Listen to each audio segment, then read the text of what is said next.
ऐकून तर घ्या. तुम्हाला पटलं नाही तर थांबवतो. बस ऐकून घ्या. मान्य अध्यक्ष महोदय, सभागृहातल्या मान्य अध्यक्ष बरं ऐका, ऐकून घ्या, ऐकून घ्या. मी रागवतही नाही, मी चिडतही नाही. मग आज लक्षवेधी घेऊया नको. चालेल? चालेल का तुम्हाला?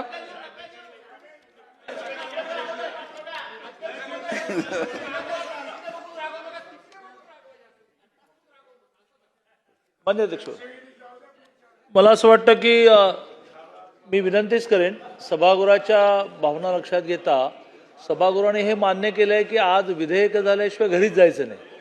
त्यांचा आग्रह एवढाच आहे की आत्ता मांडलं तर एक 5-6 तास मध्ये जाऊ देत आणि मग पुन्हा विचारार्थ घेऊ. एवढाच मुद्दा आहे.